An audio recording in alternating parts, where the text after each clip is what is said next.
Hello, welcome everyone to today's Leading Real Estate Companies of the World webinar. I'm Chris Dietz, the Executive Vice President of Global Operations. Today's webinar is about sharpening our tools through market research, and I'm sure you all agree that the coronavirus pandemic is a world-shattering event whose far-ranging consequences we can only begin to imagine today. And as per the event webinar description, the webinar focuses on our previously released Leading RE Global Market Report, which I hope you have seen, from the perspective of the global Leading RE members. And while it is still too early to accurately provide market statistics, most members are bracing themselves for the dampened demand and softening of prices. Nonetheless, everyone is expecting for the eventual rebound, and the members shared on how to best prepare for this turnaround. So before I will introduce our speaker today, just some housekeeping items. You're all muted by the organizer of the webinar. However, this is an interactive webinar and you can leave questions in the questions area and the questions box, which I will monitor, and if there is time, we will include, of course. Please forgive us if not all questions can be included due to time limitations today. However, if you have more questions, please feel free to email the speaker. You should be able to see the slide on the right-hand side under Jojo's picture. There's his email address. With this, I would like to welcome my colleague Jose Salas. For us here at Leading RE, he's mostly known as Jojo. And Jojo is with Leading Real Estate Companies of the World since October 2019. And his responsibilities include creating regional and global market researches. He's also involved in our commercial real estate initiative, and he's heading up expansion of our network in the Asia Pacific region. A busy guy, so we're glad, Jojo, you're here today with us. So why not talking a little bit about yourself and let us know a little bit about your professional background before we start. Okay, thank you, Chris. Good day, everyone. So I'm Jojo Salas, I'm Director for Global Research and Business Development for APAC. I'm from the Philippines, and in the Philippines, I have 3 licenses actually. I'm a licensed real estate broker, a licensed real estate appraiser, and in the Philippines, we have the 3rd license. I'm a licensed real estate consultant as well, so mainly doing market research. I did my tour of duty in some of the largest commercial real estate companies in the past 22 years, namely Savills Group and CBRE. My entry level was actually research and consulting, right after finishing my master's degree in urban and regional planning way back 1998. After a year of doing market reports and providing research support to the agents then, I requested to be transferred to commercial agency, where I signed up my first commercial leasing deal in 5 weeks' time. I was actually extremely lucky. There was this big stock brokerage company in the Philippines who went broke due to the Asian financial crisis a year before in 1997. And their office of 8,000 square feet, they needed only 500 square feet.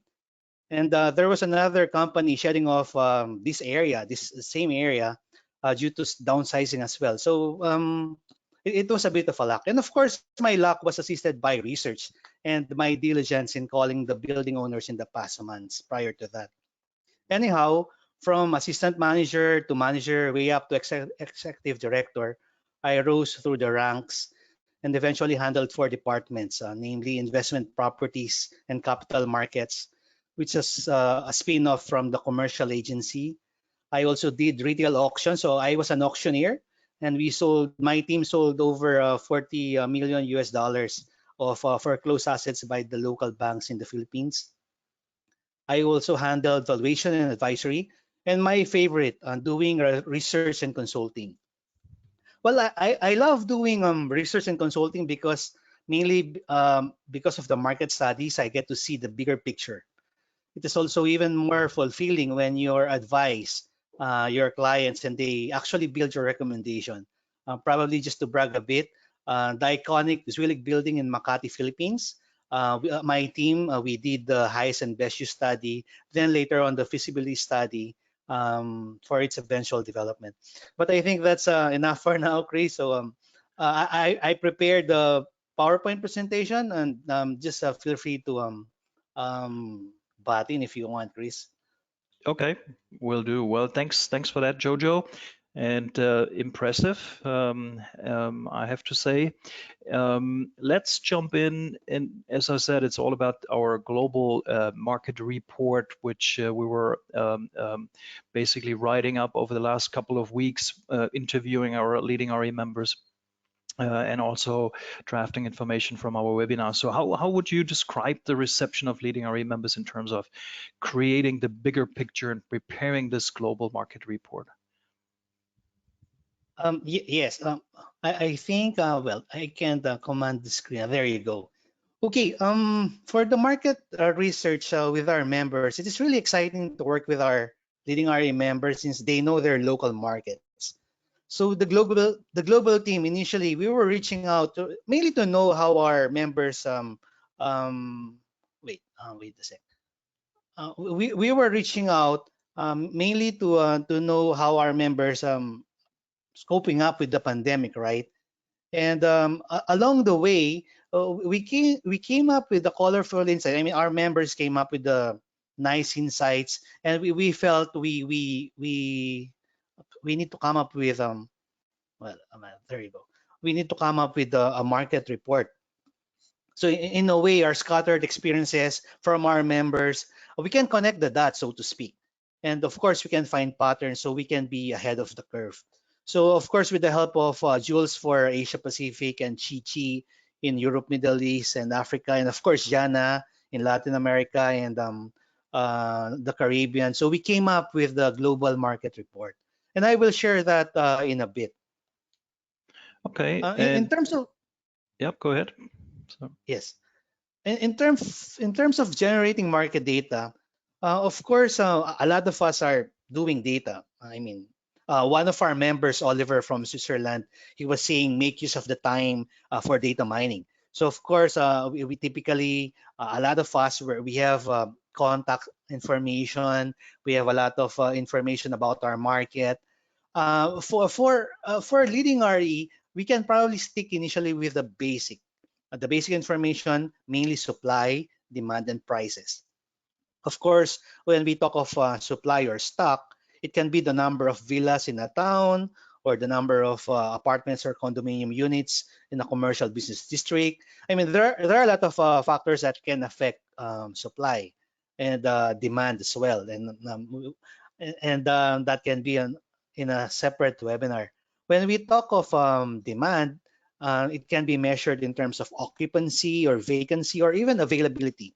Say if there are only a few available villas or units in the market, then it is probably a seller's market. Then, of course, the third factor would be prices. It can be in absolute amount.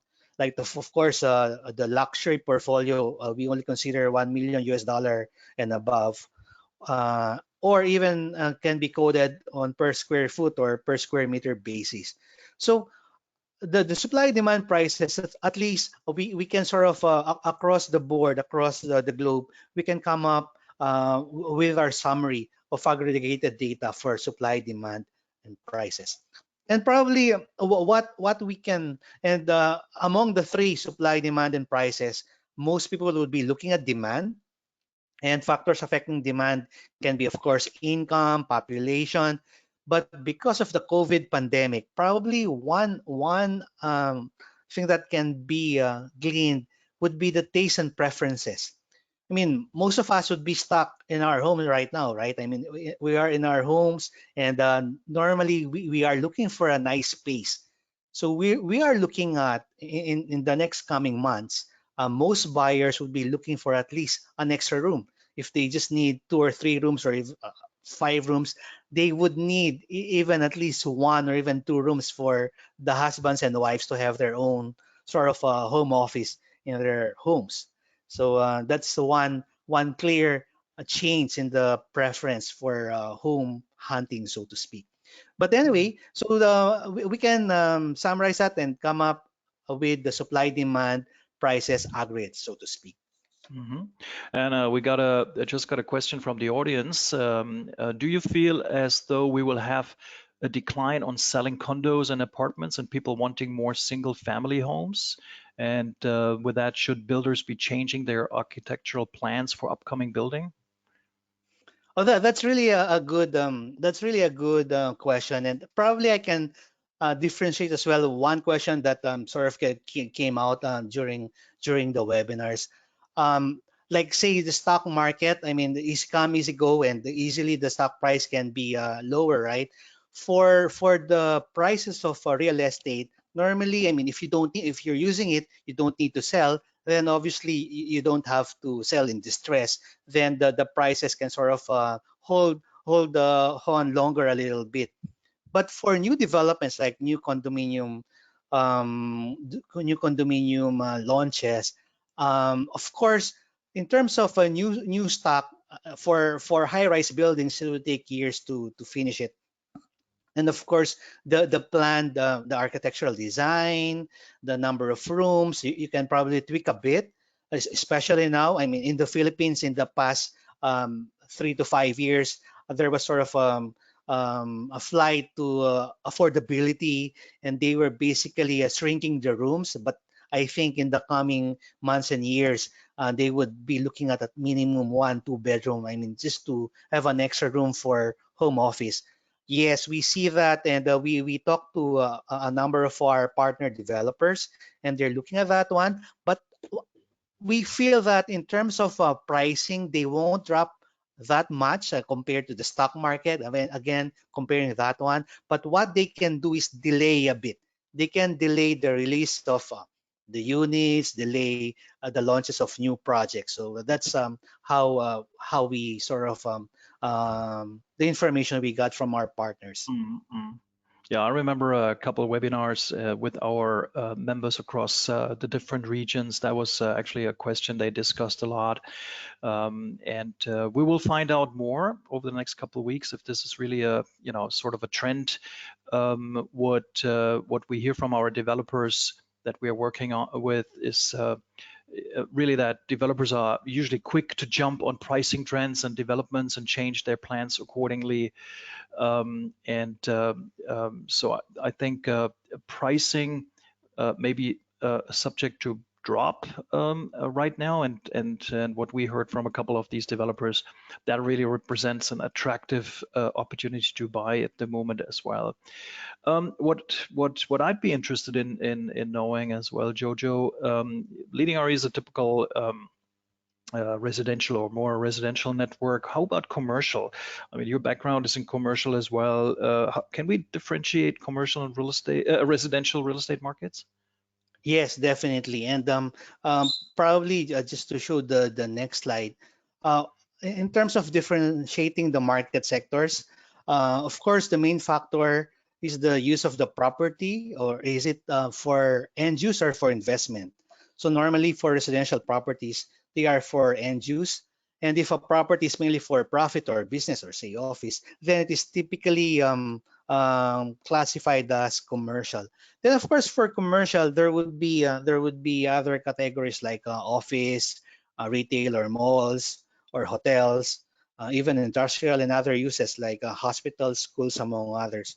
Now probably in terms of the income, since it's end use, normally your buyers won't be they won't be interested that much about the income because they are using it.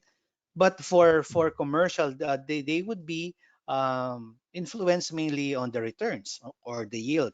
So this is the reason why, in terms of the supply, demand, and prices, later on we can come up with like price index for residential, and hopefully when we give our commercial platform a big boost, then we, apart from the price index, we can perhaps come up with the yield index as well, because the main factor for commercial would be the income or yield. Okay. You spoke about this at the beginning, but just to sort of reinforce on that, what are the similarities and differences of the various real estate market sectors? Uh, the way to differentiate. Again, like any market, of course, the real estate market and other markets, normally we stick to the supply, demand, and price. Of course, in terms of that's the similarity, of course, stick to the supply, demand, price. Then of course you segmentize. You have the luxury, and we have the luxury portfolio as well, right? Then you have the high end, you have the mid market or affordable, or depending on the country, how they segmentize the market. Now in terms of so the similarities is normally the way I would approach it is of course look at the supply, demand, and prices. And then of course for income properties, look at the yield, the returns, or the cap rate or the capitalization rate. We normally use that for investment properties. In terms of uh, differentiating them further, I think the main would be the use. Is it really for end use? Sometimes they would even say office, it's for end use of of the buyer. But since it's for business, it is usually classified as commercial still, even if it's for the end use of the company. So Mhm. I think the single main factor is if it's really for end use, home use, then it's residential, so to speak. But in terms of generating information or collecting data, it's really the three basic information: supply, demand, and price. I would Okay. stick to those. All right. Thank you. And I think um, we're talking about market research. Then how can we make market research sort of a game changer in these challenging times we're in? Yeah, yes, good, good. That's the main point of our webinar for today, and probably we can start off with uh, cost-effective ways of doing research. So, of course, we have close to 600 members, and we have really big companies for over decades, and we have sort of smaller boutique companies, right? But the most important one would be to designate at least a person. If there are agents, I'm sure some of our agents, they would be more interested in looking at the supply or the stock, available villas. So designate a person who would compile the information. Again, the basic supply, demand, and prices. Which we do, because prices, we need to know what we are selling. Then, of course, the available stock or supply or villas or condo units or apartments, right?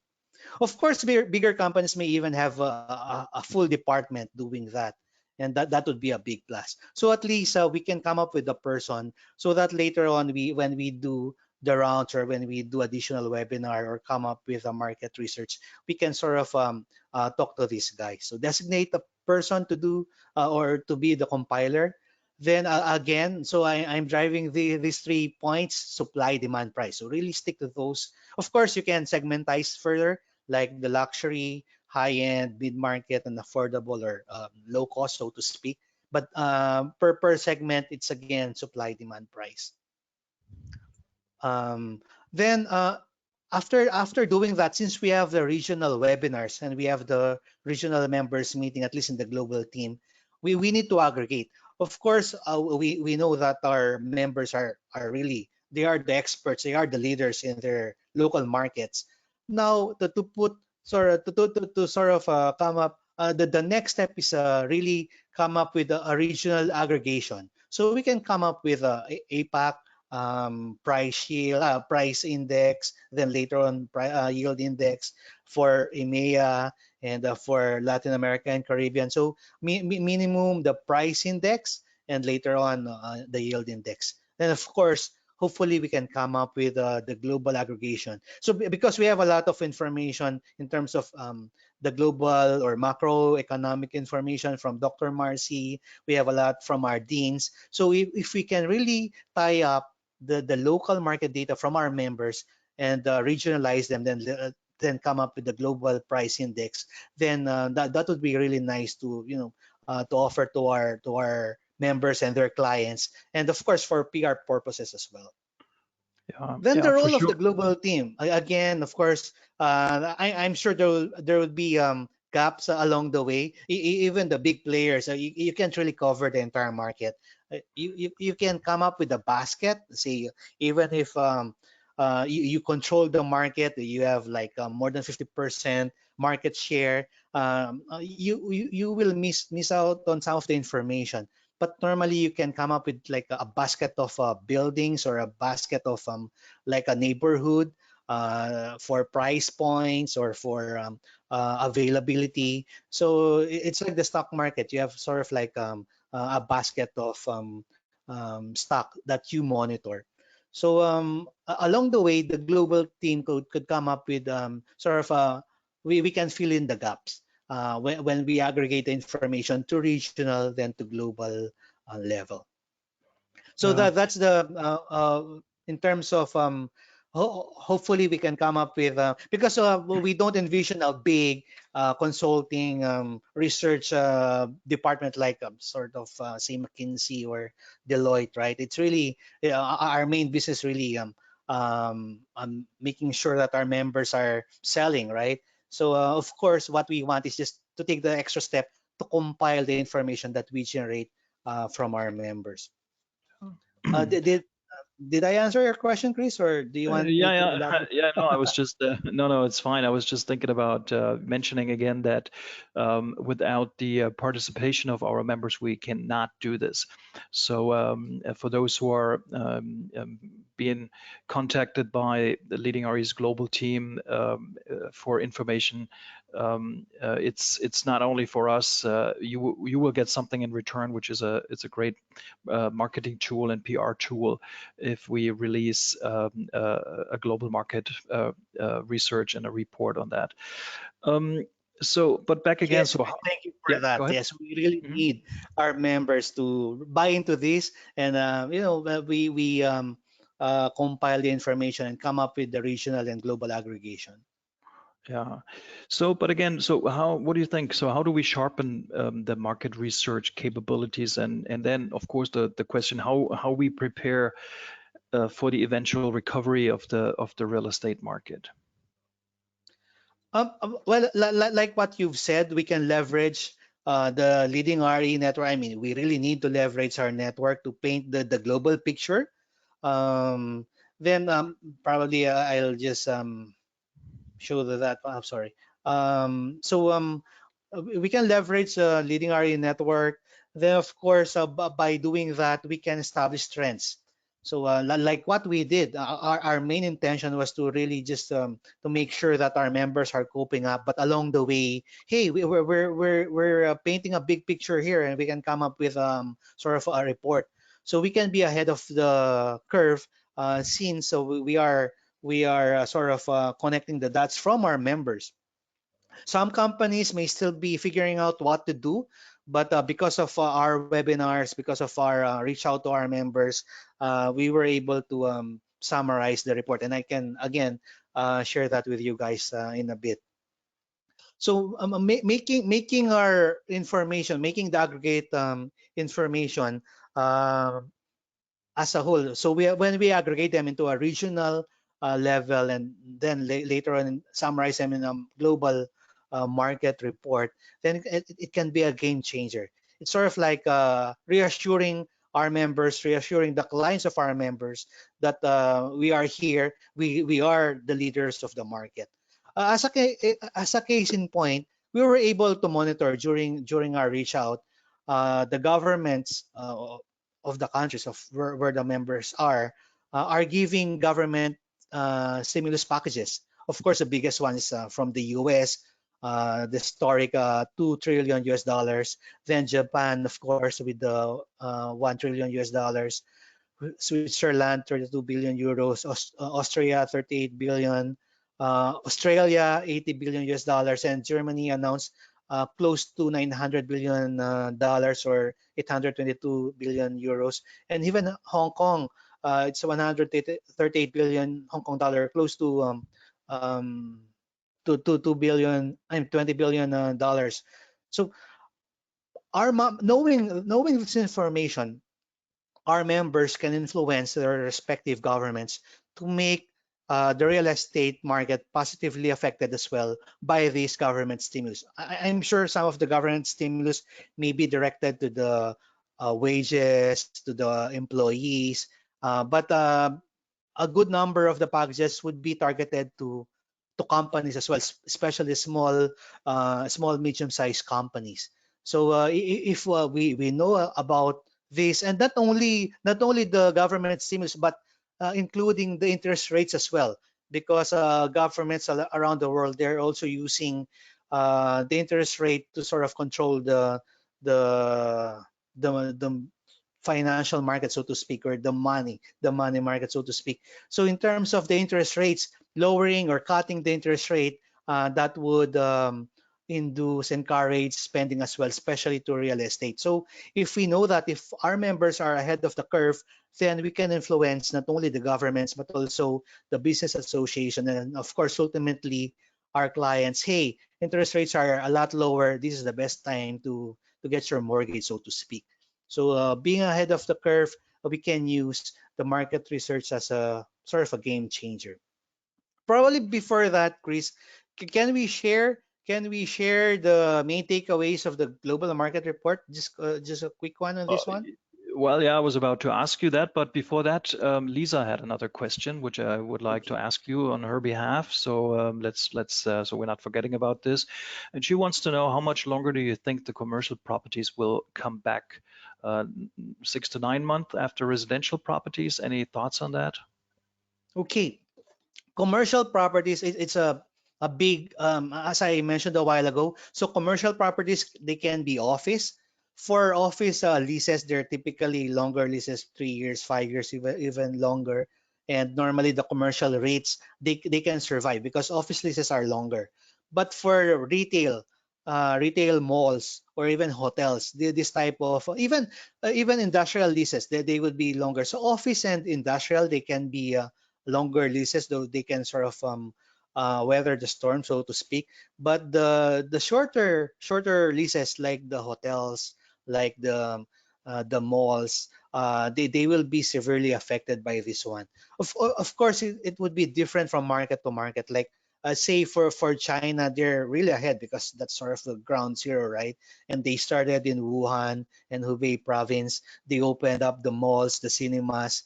Of course, people are still trickling in, and there are reports that some sort of migrated out of Wuhan, but people are trickling in, and they opened up the malls and cinemas. But right now, it's still tough to get the actual statistics on that one. I mean, because most establishments are closed. But in the past, the way I would cite it is, of course, Hong Kong and China, since they had the SARS within a year. That's what our members from China were telling us. So within a year, actually 9 months. So that's what they're telling us. Mhm.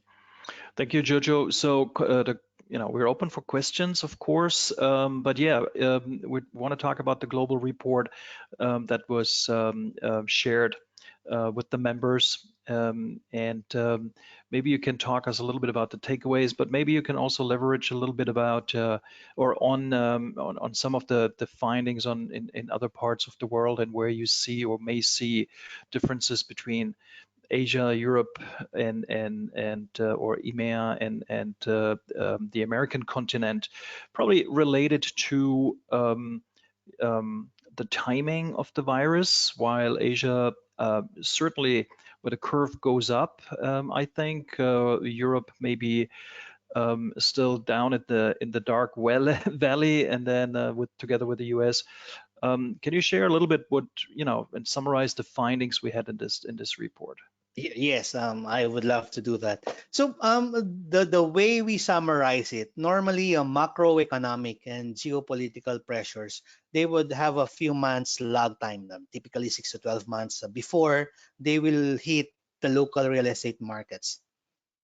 This is the main reason why most real estate players in most countries are still waiting for the dust to settle, so to speak.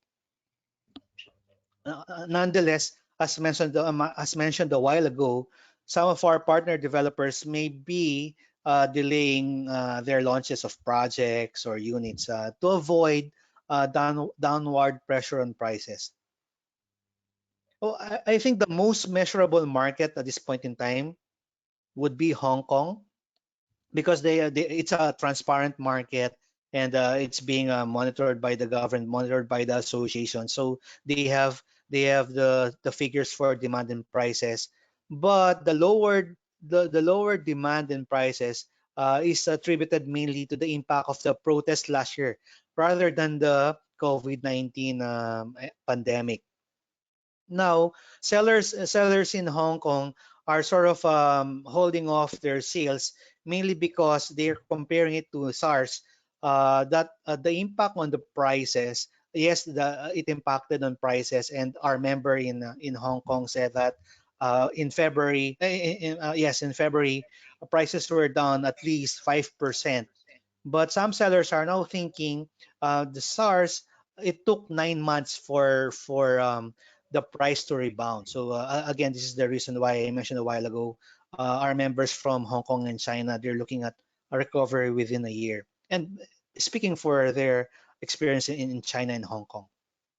So at any rate, right now there are bargain hunting in Hong Kong, especially for luxury. I mean, Hong Kong is one of the most expensive CBDs or countries in the world, and there are bargain hunters. In fact, some of the savvy Chinese buyers are really looking for distressed sellers right now. But anyway, based on our webinars, some of the markets there are as well bargain hunting. So it's sort of if we are representing the sellers, of course, we would try to sort of hold on a bit and wait for the dust to settle. Of course, we can't if they are in distress, we can't really control that one, of course. So some owners across the globe, they are delisting, so they are avoiding selling at this point in time to avoid low ball offers. So this is one of the summary that we got.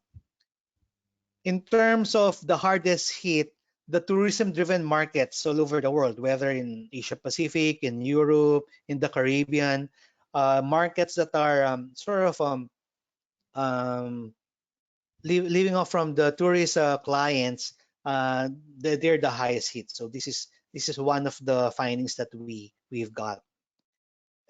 But having said that, because of this one, some of our members are redefining the demand for housing. So from Costa Rica, they know that the tourism-driven markets, they're affected. So now, in terms of demand, they want to figure out what's the change in the preferences, what's the change in the priorities of the buyers. Because even with the subdued demand, with travel bans, and they are still increased. So they want to know, they want to summarize, they want to define what's the demand, what's the need for housing. Again, this is not only for the tourist areas, this is also for the typical urban areas, and of course, right now, suburban and even rural areas. Like you mentioned, Chris, the pandemic would have a deeper impact in terms of buying behavior and priorities in terms of home hunting. And in the past, people would love, especially in Asia, we would love, the urban living. But nowadays, people would be looking at suburbs, even rural areas. Well, in terms of the lockdown, we know that, of course, in China they were really ahead, and it was really a lockdown, right? And in Asia, like in the Philippines, in Malaysia, we were a bit ahead in terms of we didn't even call it the lockdown; we called it community quarantine. So we were ahead, and we were able to sort of flatten the curve of the infection.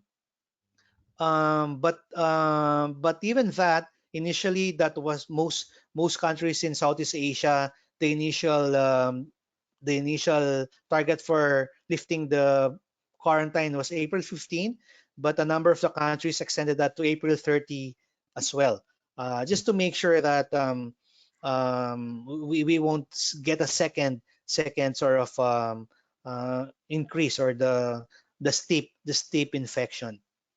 But anyhow, going back to the lockdown, some of the deal closing have been delayed, mainly because countries requiring physical registry or notary, they can't meet, so they can get their lawyers put their seal. So some of the deals closing were actually postponed, so to speak.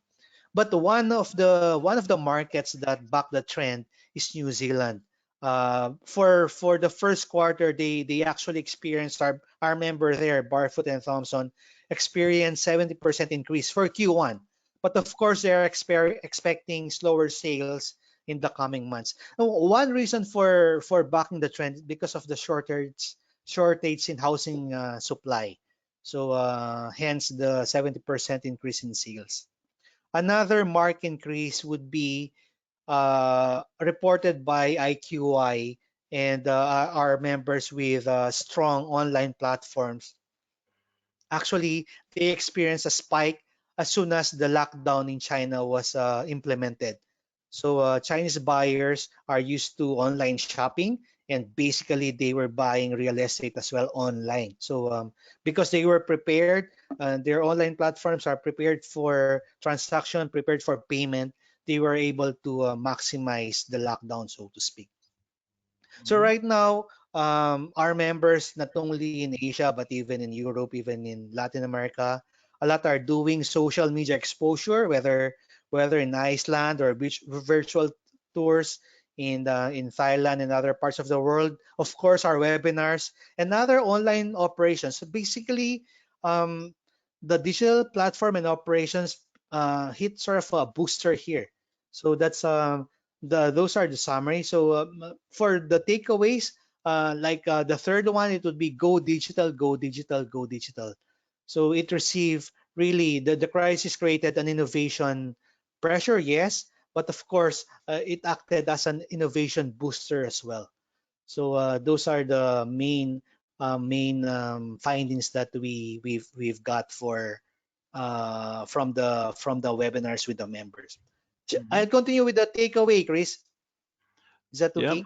yeah, fine. I have some more questions for you here. Since you spoke about interest rates, we have a question here.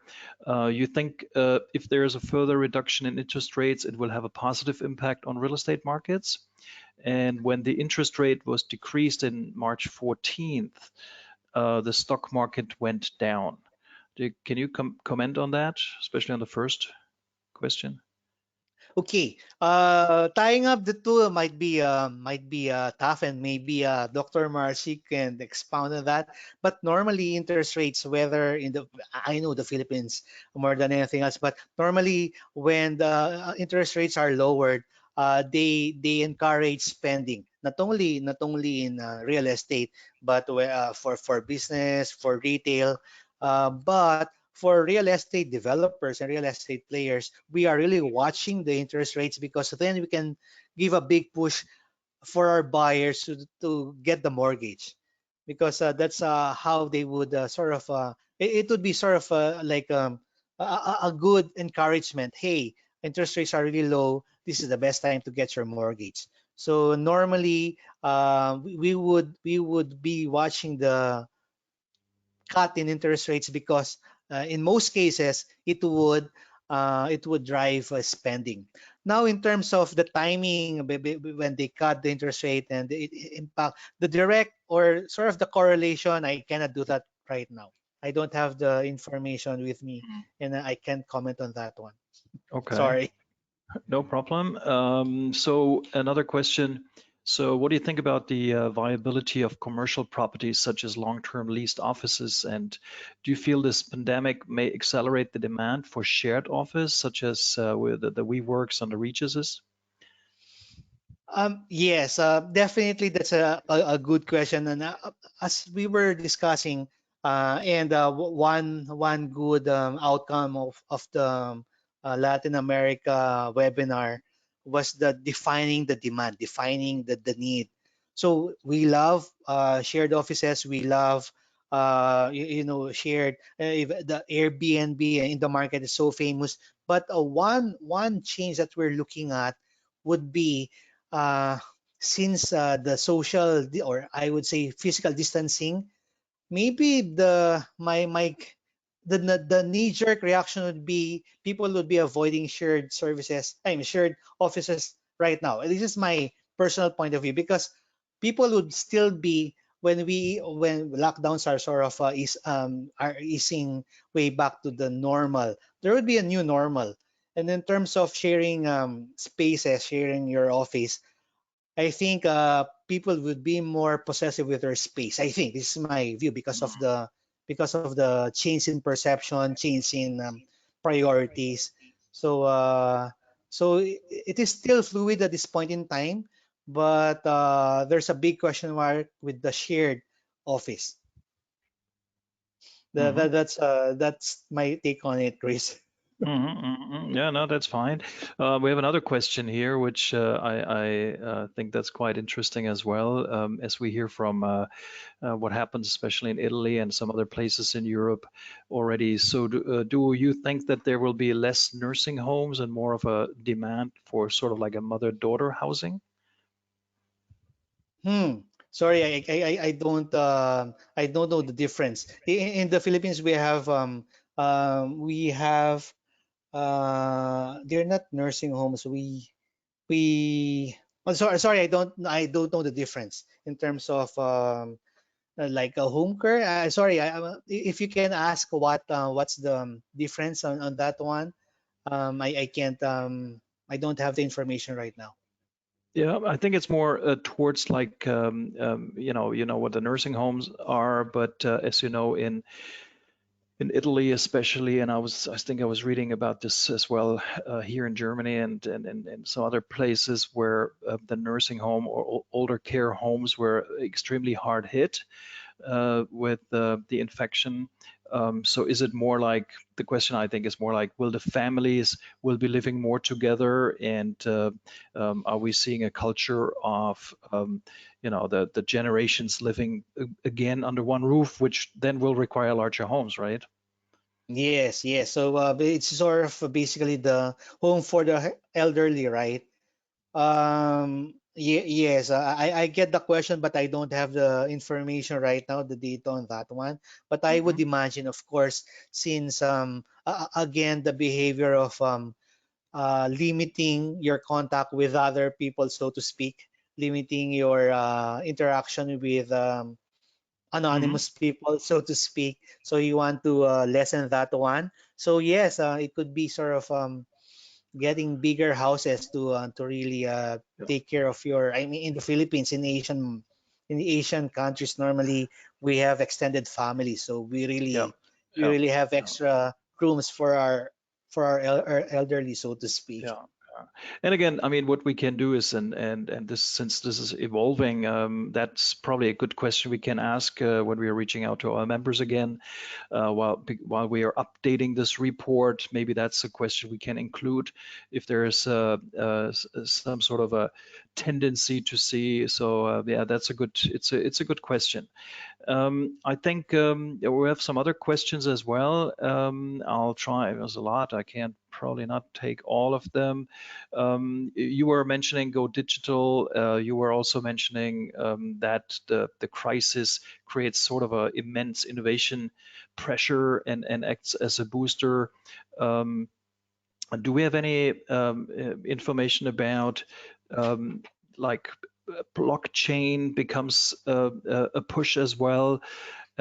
Is there anything you can see or our members reported back in terms of making the real estate transaction more and more digital? I I was just reading an article today in Germany here where the real estate where large real estate companies or real estate companies are lobbying now for um, getting like the notaries being able to sign documents online and things like that. So do we have any information about that, or was that something we found by our members? Actually, Chris, you're right. I mean, a good number of our members, I think, some were sort of rushing the deals prior to the lockdown or the quarantine, but a good number of their deals got delayed because they cannot find a notary, they can't register the sale.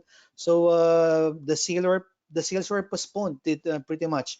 So yes, I think people would be rethinking how they would be closing real estate deals and like what we were looking at like DocuSign or other. Of course, in terms of countries, the acceptance of digital signatures, of contracts. It would vary from country to country. But with this crisis, I think uh, our members, real estate companies and developers and the governments all over the world, we have to really rethink how we do contracts. I mean, we have to accept we have to accept the fact that contracts can be digital. So there are ways, of course, there are application and even the entire blockchain, which is a separate discussion altogether. But even that one, they will come to the fore. They will be again be part of the discussion. Hey, we know real estate is brick and mortar, but we have to go digital as well. Even with the signatures, with the notary, with the registration.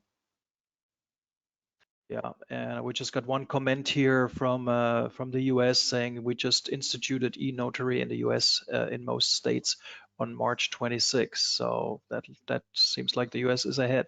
Yes, I yes, that's right. Since we're already um, running out of time, I'm just looking through the questions. Can't take all of them. Let's take one last one. And the question is about the report and did any markets in the report show contrary results, like, for example, increase of transactions when others were declining recently? And if so, why was this? Yes, there were two backing the trend. One is New Zealand because of the shortage in supply. So shortage of supply, so their sales were up by 70%. But in the coming months, they feel the impact of the pandemic would definitely affect their market as well. So that's one sort of contrarian experience. And the biggest winner, I would say, are the companies like IQIR, member in Dubai, and with some presence in other parts of the world. Because of their robust online platform, they were able to accommodate the Chinese buyers. So they were saying actually, they even come up with their March report because China is sort of easing back. So their March data are a lot higher than their February data already. So which is good. So it means companies with a robust online platform with digital operation, they can benefit from this crisis altogether. Mhm. Okay, I'll just go through this here and see if there is any other question. I think this is not the case. So yeah, let me thank you, Jojo, for being available today. It's your late evening, so thank you very much for that. I'd like to thank everyone for attending this webinar. As I mentioned at the beginning, if you have questions, maybe Jojo, you can put on the first side of the slide so everybody can take note of your email address again. Um, and if you have more specific questions, any other questions, anything else you would like to know, feel free to reach out to Jojo. And with that, I would like to say again, thank you to everyone and wish everyone good evening if you're dialing in from Asia Pacific, and a good rest of the day if you're in the US and in Europe, like myself. So thanks for dialing in. I hope to see you at one of the other webinars. We'll keep you updated. We're gonna update our global market report in the next 2 or 3 weeks. We collect more information and happy to share this with you. So thanks again, and you all have a good rest of the day. And with this, I will end the webinar for all now. Thank you very much. Thanks, Jojo. Thank you.